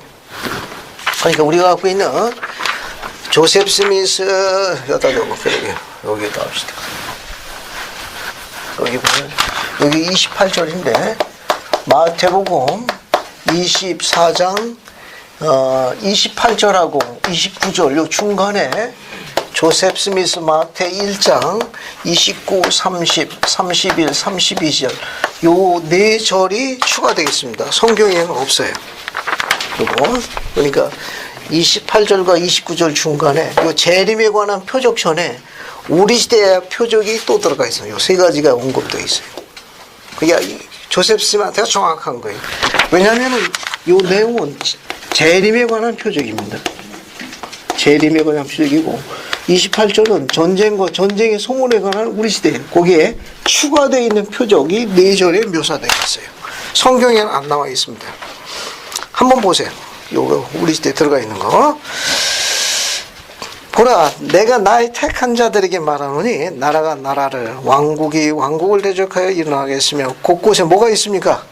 기근 불황도 있겠고 그 다음에 역병 그 다음에 지진이 있으리라.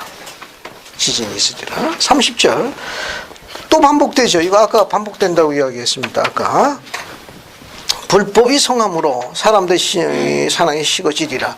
이게 마태복음 24장 12절에 있는 걸 또 반복하셨어요. 그러나 지지하는 자는 그 같은 자는 구원 얻을 것이라. 됐죠? 그 다음에 이제 31절 있죠. 31절 마태복음 24장 14절 한번 보세요. 마태복음 24장 14절 봅시다. 봤어요? 이 14절은 어느 사건이라고 그랬죠 아까? 예수님 직후가 아니고 마리 사건이죠. 요 14절이 조세프스 마태 1장 31절로 들어가 있습니다. 그러니까 31절은 마태복음 24장 14절과 동일한 성구예요. 거기 들어가야 순서가 맞는 거예요. 그걸 엉뚱한 데다 갖다 집어넣는 겁니다. 그러니까 조셉 스미스 마태 1장 31절은 뭐와 동일한 절이다? 마태복음 24장 14절과 동일한 절이에요. 그러니까 여기 나와 있는 요 31절은 우리가 갖고 있는 성경 마태복음 24장 몇 절과 같은 거예요? 14절과 동일한 거예요. 그러니까 여기 들어가야 맞는 거예요. 순서가. 근데 앞으로 너무 나와버렸어요. 해당도 안 되는 걸 앞에다 갖다 빼는 겁니다. 그래서 이 복음이 모든 나라에 증거되기 위하여 온 세상에 전파되리니 그제야 악인의 멸망이 오리라. 그렇게 돼 순서가 맞는 거예요. 왜? 질문이 뭐예요? 주의 임하신 그 다음에 악인의 멸망 세상 것 아니에요. 근데 이게 엉뚱하게 일로 들어가 버린 거예요. 뒤로 빼야 맞는 거 뒤로. 그 다음에 32절 선지자 다니엘이 말하면 이거 또 두 번 반복되는 거예요. 멸망이 가져간 것이 이루어지리라. 아까 설명했죠? 계속 그 끔찍한 멸망에 가진 것이 성취되고 있고 앞으로도 성취될 거다 그런 말입니다. 자, 그 다음에 이제 어딜 보시는가 하면은 그 밑에 34, 35절 있죠. 마태복음 24장 34, 35절 됐습니까? 이것이 위로 들어가 있습니다. 29절 뒤로 올라가 있어요. 즉 마태복음 24장 34절 35절은 마태복음 29절 뒤로 들어가 있다는 거. 즉 마태복음 24장 29절 뒤에는 마태복음 24장 34, 35절의 사건이 이 뒤로 들어가야 맞는 거예요. 그렇게만 보시면 돼요. 순서만 보시면 됩니다. 그 다음에 쭉 건너뛰고 이제 그 뒤에 건 뭐냐면 30절. 그 뒤가 이제 마태복음 24장 30절이에요. 30절은 재림에 관한 설명이에요. 재림에 관한 설명이에요. 30절이. 재림에 관한 말씀입니다. 그래서 이걸 건너뛰어가지고 36절과 연관되는 거예요. 36절 봐요. 마태복음 24장 36절. 봤어요? 네. 거기 보면 그날과 그때는 아무도 모르나 뭐가 재림의 시간은 아무도 모른다요. 천사도 모르고 누구도 모르고 하늘의 천사도 모르고 누구도 몰라요. 아들도 모르고 오직 누구만 안다? 아버지만 아신다. 재림의 시간. 재림의 시간은 누구만 안다는 겁니까? 아버지만 아신다는 거예요. 알겠어요? 근데 재림은 누구 아시죠? 아들이 아는데 아들이 모르는 거예요? 아, 여기 성권은 어떻게 되어 있습니까? 아들도 모르고 오직 아버지만 안다고 되어 있는데. 네? 아들도 모르는 거예요? 재림하시는 재림주도 본인이 언제 타이밍에 등장하는지 모르시는 거죠? 어떻게 된 거예요, 이건? 오직 아버지만 아는 겁니까? 옆에 여러분, 그쪽 옆에 보면, 부르살의 권장님이 뭐라고 하셨습니까? 거기 뭐라고 되어 있어요? 아버지께서 정해진 시간을 아시듯이, 누구도? 예수 그리스도도 그 시간을 알고 계시다가 정확한 거예요. 알겠습니까? 이게 경전에 오역된 부분이에요. 아들도 모르고가 아니라 아버지도 아시고 아들도 아시는 게 정확한 설명이에요. 그러니까 재림의 시간은 아버지만 안다는 게 아니라 아들도 안다, 그런 말입니다. 그래서 성구에 오역된 부분 중에 하나예요. 그 다음에 37, 38, 39절 한번 읽어보겠습니다. 김민정 자매님 37, 38, 39절 다 읽어봐요. 노아의 때와 같이 인자의 임함도 그러하리라. 홍수 전에 노아가 방주에 들어가던 날까지 사람들이 먹고 마시고 장가들고 시집가고 있으면서 홍수가 나서 그들을 다 멸하기까지 깨닫지 못하였으니 인자의 임함도 이와 같으리라. 감사합니다. 절 보세요. 설명이 다 끝나갑니다. 노아의 홍수가 임하기 전에 세상의 상태는 예수님 재림 전에 세상의 상태 어떻다는 거예요? 똑같다는 거예요. 그러니까 노아의 홍수가 임했을 때의 세상 사람들의 상태나 예수님 재림에 대한 표적이 주어져 있음에도 깨닫지 못하는 상태는 노아의 홍수에 대해서 그 긴 세월 동안 선지자가 가르쳤음에도 깨닫지 못한 그 당시 노아의 백성들의 세상 사람 상태는 어떻다는 겁니까? 똑같다는 거예요. 노아의 홍수가 임할 적에 방주를 만들려고 했는데 누구만 방주를 만들었죠? 노아만 만들었습니다. 지금 오늘 공부하는 이 시대의 표적에 대한 설명을 많이 했어요. 전쟁과 전쟁의 소문이 있겠고, 기상재해가 있겠고, 기근이나 역병이나 지진이 있겠고, 불황이 있겠고, 좀 표적을 설명했습니다. 그래서 국권이 견뎌서 찌지 말고 간증을 강화하라고 이야기하고 거룩 공개성이라고 이야기했습니다. 그런 표적이 주어져 있음에도 따른다는 거예요? 안 따른다는 거예요? 안 따른. 어떻게 안 따른다는 겁니까? 아주 악착같이 의지를 가지고 안 따른다는 거죠. 그 상태가 똑같다는 거예요. 그러니까 말일에는 주님께서 오시는 시각이 도둑이 오는 것처럼 도적이만 것이 되어 있지만 표적을 알고 깨닫는 자는 어때요? 도적이 오는 걸 뭐 할 수 있습니까? 미리 예방할 수 있습니다. 그것을 피세자녀라고 그래요. 가르쳐졌으나 그것을 무시하는 자들을 어둠의 자식이라고 합니다. 뒷장은 전부 그런 내용으로 일관되어 있어요. 그래서 마지막 장 보세요. 마지막 장 봅시다. 마지막 장 보세요. 설명이 다 끝나갑니다. 마지막 장 보면 40절, 41절 보세요. 봤습니까? 한번 읽어볼게요. 양인영 자매님 한번 읽어봐요. 40절, 41절. 그때 두 사람이 밭에 있음에 한 사람은 데려가고 한 사람은 버려둠을 당할 것이요 두 여자가 맷돌질을 하고 있음에 한 사람은 데려가고 한 사람은 버려둠을 당할 것이니라. 감사합니다. 병선이 42절부터 44절까지. 그러므로 깨어있으라. 어느 날에 너희 주가 임할지는 너희가 알지 못함이니라. 너희도 아는 바니 만일 집 주인이 도둑이 어느 시각에 올 줄을 알았다라면 깨어있어 그 집을 뚫지 못하게 하였으리라. 그러므로 너희도 준비하고 있으라. 생각하지 않는 때에 인자가 오리로. 감사합니다. 여러분 거기 설명이 나와있죠? 40절 보세요. 밭에 몇 사람 있었습니까? 두 사람 있었는데 한 사람은 초대를 받고 한 사람은 초대를 받아서는 안 갔습니다. 그죠? 여자 둘이서 뭐하고 있었습니까? 맷돌질하고 있었죠? 한 사람은 초대를 받아갖고 한 사람은 초대에 응하지 않았습니다. 그죠? 언제 이런 일이 있겠다는 거예요? 복선년 때가 아니고 40절 화살표시 보여요. 그때의 화살표시 찾았어요? 조셉 스한테 중요한 단어가 추가되어 있습니다. 기록된 것이 이루어지니 뭐가 40절과 41절이 이루어지니 언제? 마지막 날에 재림 전에 그런 말이에요. 이게 조셉 스한테는 이 단어가 들어가 있지만 성경에는 이 단어가 없어가지고 혹자는 복천년이다 해가지고 해석이 운운한데 우리는 정확합니다. 조셉 스마트의 선지자는 이 기록된 것이 언제 마지막 날 성취되리니 알겠어요? 마지막 날이 추가되어 있습니다. 앞에 보세요. 설명이 다 됐어요. 마지막 날은 현재 우리가 살고 있는 시대예요. 그죠? 네. 그죠? 앞에 봐요. 두 사람이 밭에서 일을 하고 있어요. 공장에서 일을 하고 있는 거야. 그런데 어떻게 됐습니까? 선지자와 사도들의 가르침이 주어지는 거예요. 아모스서 3장 7절이 뭐라고 되어 있죠? 이런 끔찍한 재앙과 이런 환란이, 전쟁과 전쟁의 소문, 자연재앙, 뭐 이런 불경기가 임할 적에 그런 것을 주께서 세상을 씹으려고 할 적에 아모스 3장 7절에 뭐라고 되어 있어요? 선지자에게 내 종에게 내 비밀을 미리 가르쳐 주지 않고는 행하심이 없나니라고 주님께서 초대를 하신 거예요. 그런데 공장에서 일한다고 바쁘다고 그래가지고 두 사람 중에 바쁜 과정 중에도 어때요?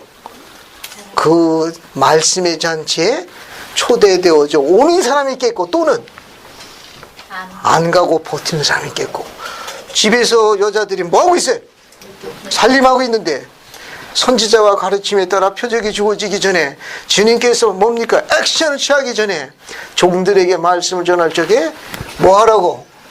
사도들과 선지자의 가르침을 들으라고 초대도 줄 때 오는 여자도 있겠고 맷돌질 하다가 중단하고 또는 맷돌을 끝까지 붙잡는 여자도 있을 것이라. 언제? 마지막 날에. 지난주 토요일하고 일요일 날에 무슨 모임이 있었습니까? 연차대회 때 세상에 바빠가지고 세상에 머물러 있는 자도 있었을 것이고 그것을 뿌리치고 오는 자도 있었을 거예요.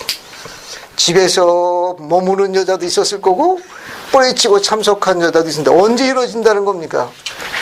우리 시대 마지막 날에 이루어진다 그런 말이에요. 꿈보다 해몽이 더 중요한 거예요.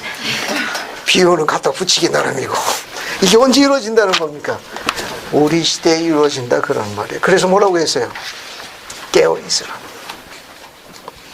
깨어있으라는 겁니다. 40절에. 됐어요? 그러면 44절에 뭐라고 했습니까? 깨어있고 또 뭐하고 있으라고 그랬어요? 준비하고 있으라고 그랬습니다. 이 예언은 성취될 거예요. 또 이루어지고 있고.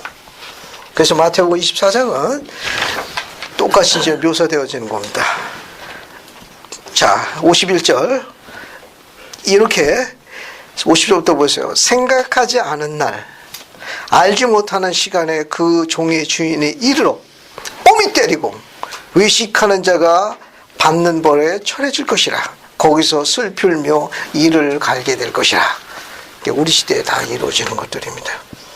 그래서 마태복음 24장은 조셉 마태와 연관되어진 아주 시대의 표적 관련 아주 중요한 장이에요. 이게 조셉이라는 선지자가 있어서 우리는 이것을 아주 경쾌하고 분명하게 해석할 수 있다는 거. 집에 돌아가셔가지고 해당된 성구와 같이 연관해서 깊이 명상하는데 적용하시게 되면 시대의 표적을 훨씬 더 잘 이해할 수 있을 겁니다.